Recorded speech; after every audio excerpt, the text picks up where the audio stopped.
All right, so there's a judoka by the name of Kosei Inoue, who's basically untouchable for about a 2 quadrennial, 8-year span in judo, which is very difficult. He had his signature Uchimata. The Inoue Uchimata is what we'll call it, where he's actually front stepping. It's very explosive and a quick entry that's hard to tell what your opponent's doing because there's no tell. It's just in and throwing. So we're gonna kind of front step and our leg should already be loading his weight. Okay, so there are some signs in your partner to know when to do it. Okay, but first I'm just gonna show it with our partner just being like a basic bro, you know, like squared stance, hands where I want them if I'm learning it.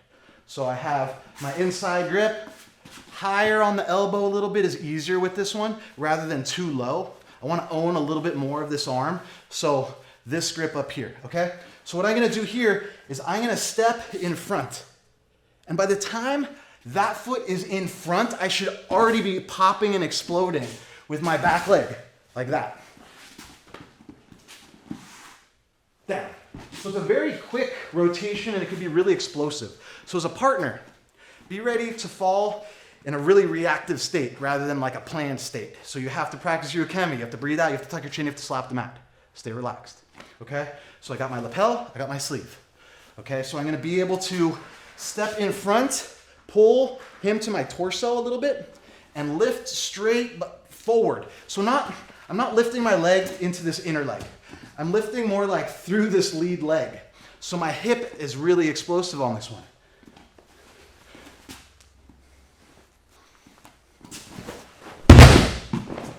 Much more momentum. I have to ukemi through sometimes because all that momentum is really hard to bottle up, especially if our partner is really loose like he was. So I have this lapel, I have my sleeve, I'm gonna start in this little angle and I'm gonna front step it, this little movement, and start sliding your back leg as you do it to kind of practice for when we're gonna say go, right? So after a couple of these fit-ins, say 1, on 3, 2, and I don't have to lift my leg as much. Because the way my hip is kind of like lifting, the finish isn't as important. It's more of like what precedes it, that entry. Okay, so the movement beforehand sometimes makes this throw happen.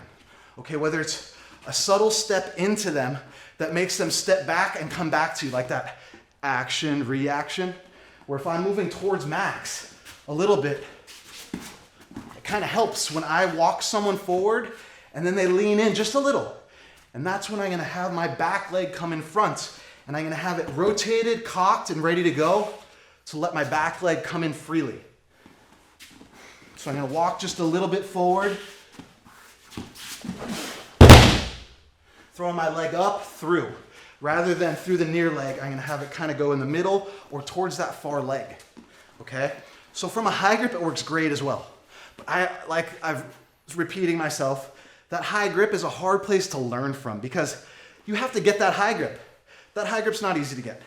To kind of own someone's back and crunch them in. People are gonna fight against that. They might pull guard, they might just circle out. But if you're both on each other's lapels and sleeves, people are willing to play ball with you. Rather than like, I own you, I could pretty much do anything. So if I do get to this high grip, I like, instead of like coming in thumb inside of the collar, I like to just grab that like meaty part of the gi that's a little bit free, right? He's crunched a little bit.